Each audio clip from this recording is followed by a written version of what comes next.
Greetings Internet, I'm your host AVCF, and there's no better way to kick off the Loading Time channel than to start with a bona fide classic from the 6th generation launched 20 years ago. Ladies and gentlemen, 007 Goldeneye.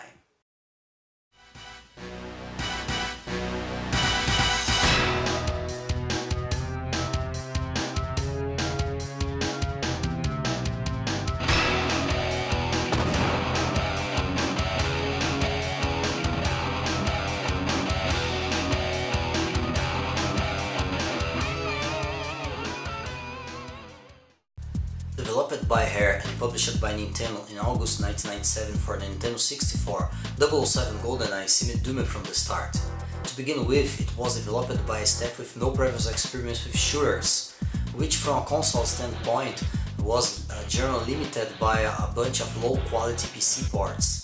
It had a long and rocky development time, and to make things worse, it was a license game.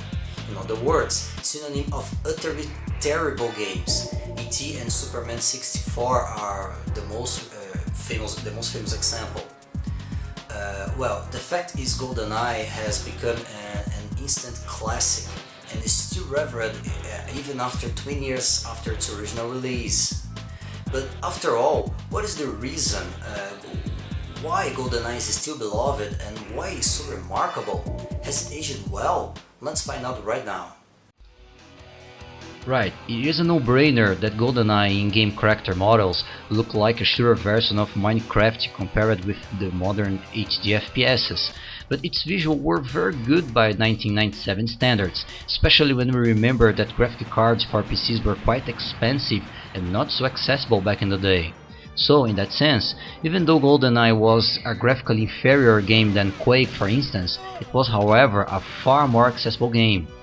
But when we close our focus on the console realm though, there was nothing like the James Bond game.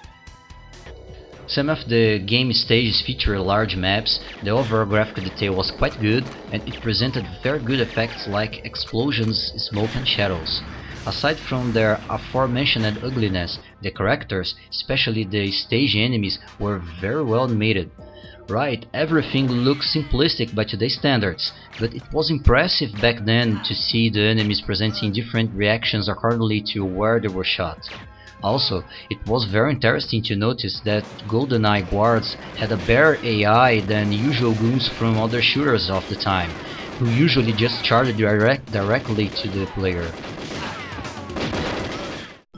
One last detail about the game's visuals was that Goldeneye was a rare example of a console game that featured widescreen presentation, an unusual feature even for PC games of the time.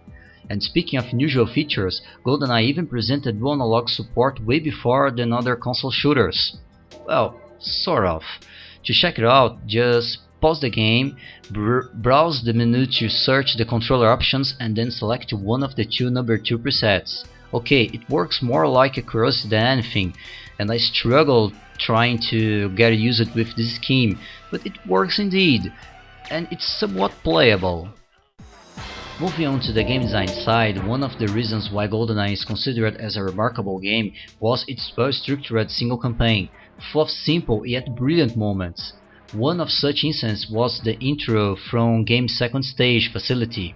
Another example is the jungle stage, a rare occasion where the infamous N64 fog was used as a design tool, adding to the stage's atmosphere, rather than a show-off of the system's technical limitations. Still regarding the Goldeneye's game design, it's notable not only how the production team had put a great attention over all the in-game details, but how innovative the game was for its time. One of Goldeneye's design innovation was, if not the very first case, it was certainly one of the pioneers, the presence of vertical teamed stages, a tank in other words. With well-implemented controls and even featuring an urban chase in their street stage. Also, it was the first game that allowed the players to carry two guns simultaneously, as well as the first to feature a silencer. Alongside MDK, Goldeneye presented one of the first scoped sniper rifles.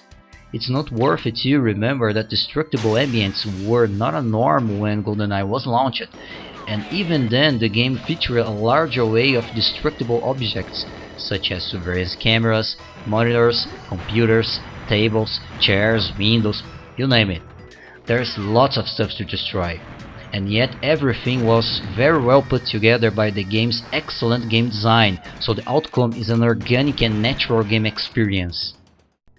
One aspect about the game that really engaged me, and I think it helped to set GoldenEye apart from other games of its time, was the pace of the action and the general flow of its stages. Cause rather than just presenting sequences of monster-filled rooms separated only by a collectible keys, GoldenEye inside balanced moments of sheer gunfights with slower and methodical occasions, when the player was required to meet with certain NPCs, extract secret documents, plant bombs, protect and rescue hostages. It's clear that the developers tried to reach a certain level of variety of gameplay situations. On top of that, the main campaign even featured 2 bonus stages based on the classic Moonraker and Live and Let Die and the Man with the Golden Gun movies.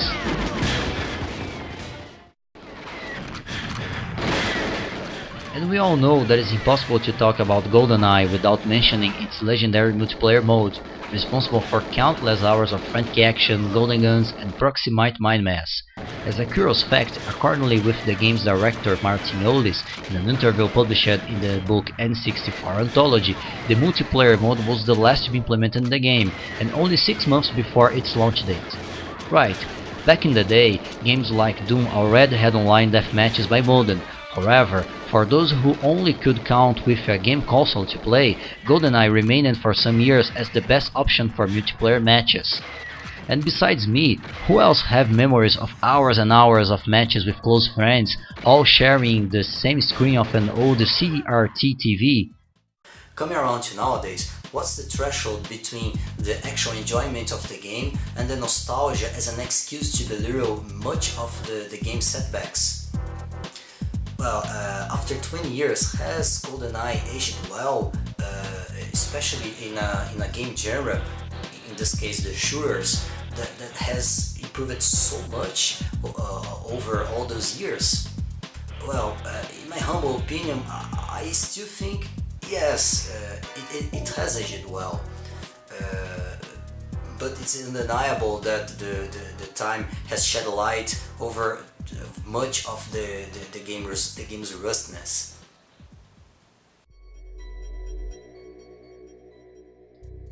Right away, it's notable that the game's campaign was limited by the cartridge memory constraint, resulting in repeated stages, like the 2 bunkers and the 2 surfaces, along with repetitions in textures, in-game objects, and even situations. The control and caverns stage began with the same elevator, for example.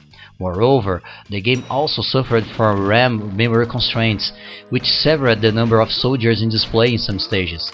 As Martin Ollis mentions in the N64 interview, the St. Petersburg stage is a glaring example of this issue. Still about the campaign, it's a shame that it only presented 2 boss fights, with Xenia and 006. As for the game's visuals, it's just impossible not to notice the general ugliness of the game characters, especially some hilariously ugly soldiers. Another detail that can't be ignored are the several frame drops in various occasions.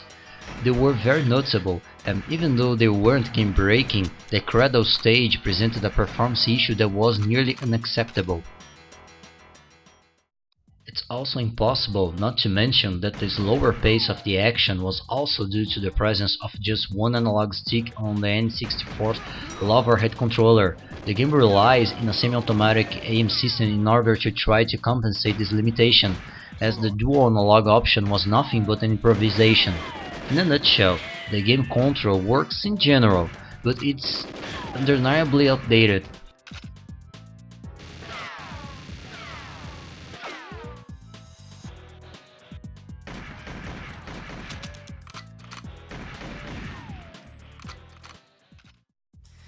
And that's it, my friends.